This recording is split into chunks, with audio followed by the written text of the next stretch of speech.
अक्सर जब हमें बिना किसी गलती के भुगतना पड़ता है तो दिल बार बार रोता है, कहकर कि इसमें मेरी क्या गलती है, इसमें मैंने क्या गलत किया है। फिर भी कोई जवाब नहीं मिलता।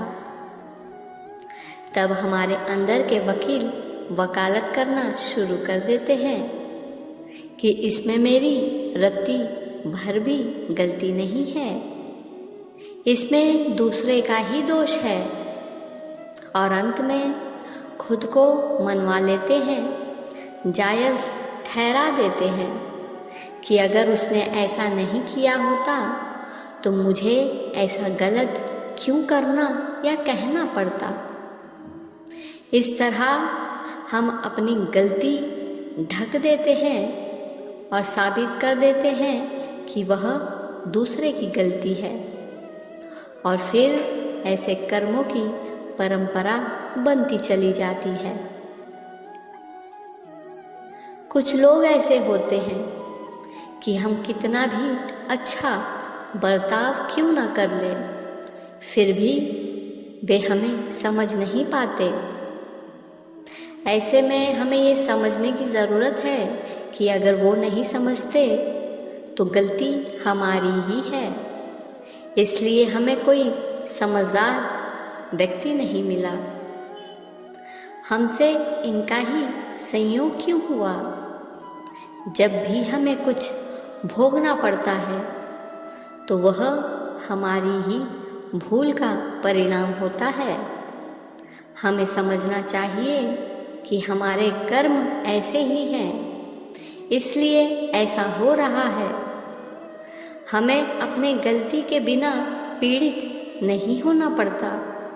इस संसार में ऐसा कोई नहीं है जो हमें थोड़ा भी दुख दे सके, और यदि कोई दुख दे रहा है तो वह अपनी ही दोष है। दोष सामने वाले का नहीं है, वह तो सिर्फ निमित्त है, एक कारण, एक जरिया है। इसलिए भोगने वाले का ही दोष है, किंतु पूरा जगत निमित्त को ही काटने दौड़ता है। जो भोगता है उसकी भूल है, और यदि वह सुख भोगता है तो वह उसका प्रतिफल है। लेकिन भ्रम का नियम कारण को पकड़ लेता है, यानी कि निमित्त को। भगवान का कानून जो असली कानून है, जिसकी गलती होगी उसी को पकड़ेगा। वह कानून सटीक है, उसे कोई बिल्कुल नहीं बदल सकता। संसार में ऐसा कोई विधान नहीं है जो किसी को भोगवत दे सके, अर्थात सुख दुख का प्रभाव। अगर इसे उदाहरण से समझे तो यदि चाय का प्याला आपसे टूट जाए तो क्या आप दुखी होंगे? यदि खुद से फूटे तो क्या आपको इसे सहन करना पड़ेगा?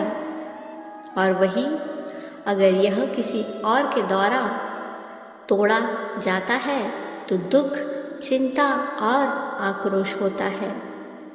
कहने का अर्थ है, जो कुछ हुआ वह अपनी ही भूल का लेखा जोखा है।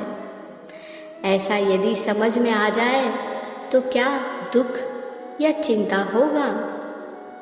क्या ये सही नहीं है? यह तो दूसरों के दोषों को देखकर हम ही रात दिन ईर्ष्या, दुख और चिंता पैदा करते हैं, और फिर ऊपर से खुद ही ये महसूस करते हैं कि हमें बहुत कुछ सहना पड़ रहा है। यदि कोई आदमी दवाई छिड़क कर खांसी करवाए तो उसके लिए तकरार हो जाती है, लेकिन जब मिर्च के छौंक से खांसी आए तब क्या तकरार होती है? यहाँ तो जो पकड़ा जाए उसी से लोग लड़ते हैं, निमित्त को काटने दौड़ते हैं। लेकिन यदि हकीकत जाने कि करने वाला कौन और किससे होता है, तो फिर क्या कुछ झंझट रहेगा। कहने का अर्थ है तीर चलाने वाले की भूल नहीं है, जिसे तीर लगा उसकी भूल है। तीर चलाने वाला तो जब पकड़ा जाएगा तब उसकी भूल है, अभी तो जिसे तीर लगा वह पकड़ा गया। जो पकड़ा गया वो पहला गुनहगार है, और दूसरा तो जब पकड़ा जाएगा तब उसकी भूल साबित होगी। अगर आपको कोई गुनहगार दिखता है तो वह आपके भीतरी शत्रु है। क्रोध, मान, माया, लोभ वे ऐसा दिखाते हैं। खुद की दृष्टि से वह गुनहगार नहीं दिखता। क्रोध, मान, माया, लोभ उसे गुनहगार दिखाते हैं। जिसे क्रोध, मान, माया, लोभ नहीं है उसे कोई गुनहगार दिखने वाला है ही नहीं, और उसे कोई गुनहगार दिखता भी नहीं है। वास्तव में गुनहगार जैसा कुछ है ही नहीं। वह तो क्रोध, मान, माया, लोभ घुस गए हैं। यह मान्यता छूट गई तो क्रोध, मान, माया, लोभ भी चले जाएंगे। ध्यान रहे इस दुनिया में कोई कुछ कर ही नहीं सकता। इस जगत में कोई जीव किसी जीव को तकलीफ नहीं दे सकता, ऐसा स्वतंत्र है। लेकिन जो हिसाब बंध गया हो, यानी कि आपके कर्मों के हिसाब, वह छोड़ने वाला नहीं है। दुख देने वाला तो निमित्त मात्र है, लेकिन मूल भूल खुद की ही है।